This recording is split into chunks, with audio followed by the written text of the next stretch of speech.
Hey everyone, it's Ben Hardy here, and in today's video, we're reviewing the Nissan Murano SV. Before we get in this video, I want to give a huge shout out and thank you to the Nissan here in Salt Lake. I'll include a link to their website in the description down below. If you have any questions, just ask for Paul. I'll also include a link to my car buying guide. Let's get into it.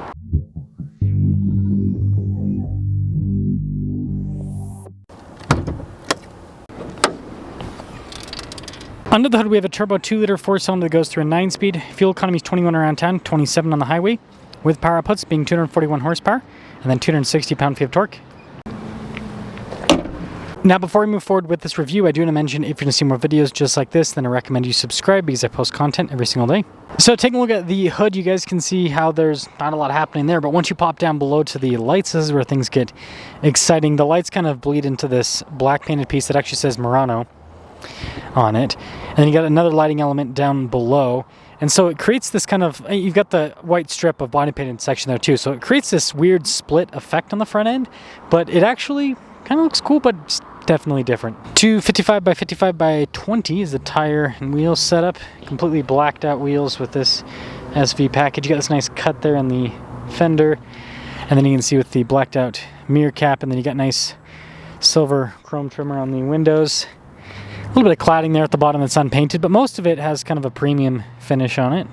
Now taking a look at the key fob, we got the Nissan logo there. We've got our remote start function, lock and unlock, and then the opening for the rear hatch. And pop in here. So you got Murano there down below. This is kind of nice little mat. It looks like we got a fix-a-flat kit with this. Tabs to pull down the seats if you want to have more storage here in the back. But again, this is similar in size to like a Jeep Grand Cherokee in terms of the overall storage space and whatnot. And when you're all done, just press that and that will lower the hatch right back down. This is kind of fun with the light bar design here in the back. You got the Nissan logo there front and center. Murano down below. Parking sensors there at the bottom as well.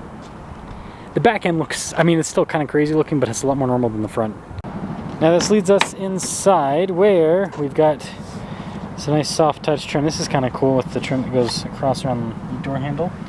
Soft touch seats, even in the SV package. It's kind of nicer with the trim. Good legroom here. We've got some vents, USB ports, and then overall headroom is pretty good. Got keyless entry up front, and again more soft touch down below as well. All of our window controls, mirror adjustments, door lock and unlock, all in this kind of nice little trim piece. Blind spot ring with mirrors. And here's the front seat. Soft touch all down. Power adjustments on the side, and then the door's falling into me. You got your steering assist function there. You can open up the hatch, and then your parking brake and a holder down below. And you got more of a nice trim on the dash and soft touch up above. And we'll start it up. Nissan logo front and center on the steering wheel, and yes, we've got a 2-spoke design, which goes with the unique factor of this vehicle. Paddle shifters there on the back. We've got nice soft touch trim all around the steering wheel itself. Controls the adaptive cruise control and all of that, and then just regular stalks in the back. Digital gauge cluster in the center, and you can customize what it displays information-wise. I think that's kind of fun, the little animation change there. Backup camera in reverse, and pretty good resolution overall. And as for the infotainment system, you got a little shortcut bar here on the side, which you can use to go into the different tabs. It does take a second for tabs to load up, but overall response time is pretty darn quick, and it is kind of one unit with the gauge cluster. And then there's more of that kind of cool trim across the dash, and then soft touch up above. Volume control, and then this is interesting with the climate. Got like the haptic feedback buttons, kind of like the Aria. And then you got some USB ports down below, a little bit. Storage, phone charging pad. Drive mode select, I like how they call it D mode. We've got our transmission select here with the dial. So the camera, your auto stop start, some cup holders, more storage there. Center console. Soft touch trim there. Regular rear view mirror with a manual dimmer. And then no sunroof. Here's our window sticker for this Murano.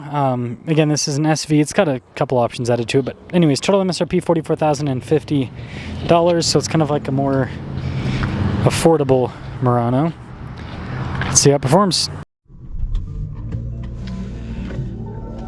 Well, let us set off in the Murano SV. I think it's so interesting that we got a transmission upgrade with this because it no longer has a CVT, but then we kind of got, well, somewhat of an engine downgrade. I mean, it's similar power outputs to the V6 with this 4-cylinder turbo, but you know, everyone always wants a bigger engine, right? Everyone always wants a bigger engine. But seats are comfortable. So, and I will say the interior on the SV is nice. You know, this is kind of more, SV's not like full on base model, but it's kind of more entry level and give you a lot of nice touch points, which makes it feel like a little bit more of a premium vehicle, which is kind of what the Murano seems to be going for, is to try to be more upscale.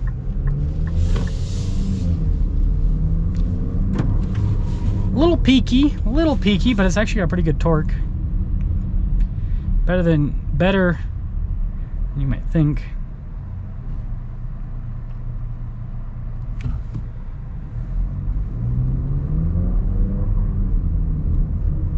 Yeah, not bad at all.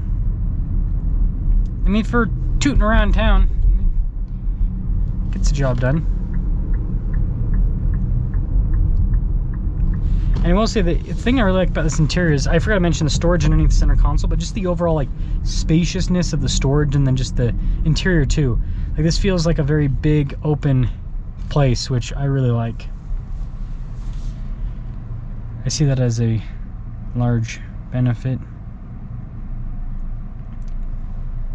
And I think that's kind of, again, what they're going for with this, is to be a comfortable open car versus something that's like crammed in. And the Murano's kind of always been about that. Like, I feel like the Murano's kind of like a boomer car. Let's be real here. It's like the car you get because you want something to be, I guess it's cozy.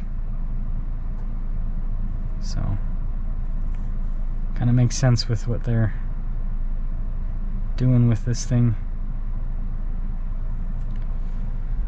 And I will say, cabin insulation's pretty good too. Not the thickest glass on the planet, but it's still pretty good. Help out with the overall sound deadening. No complaints with that, frankly. Wish you could get up and drive more, but this is what things are like. And I'm sure Salt Lake's just going to continue to get worse as time goes on, as more people move in.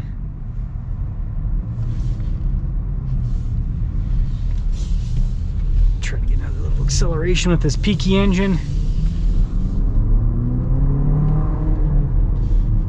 Yeah, it's very peaky. It's not bad. It's just peaky powertrain. So, in summary, I think the Murano's nice. I think that we didn't get to do as much driving as I thought we would for the video, but I think that it's comfortable. I think that the exterior styling is definitely out there. They're definitely taking some risks with that. I don't know. Let me know what you guys think about it, but it's unique. It's unique. The interior's really nice. It's spacious. Everything's easy to use. The haptic feedback buttons are definitely interesting. I'm wondering if this thing's gonna stay. There's a lot of gimmicks in the car industry right now. I think automakers are kind of throwing darts at the board and seeing what sticks in terms of stuff, you know, trying to make their cars unique in one way or another. And this is one way that I see of an attempt to make a car more unique, is these haptic feedback buttons. And I mean, I guess we could say it's definitely unique. So let me know what you guys think about the Boomer Mobile, the Nissan Murano.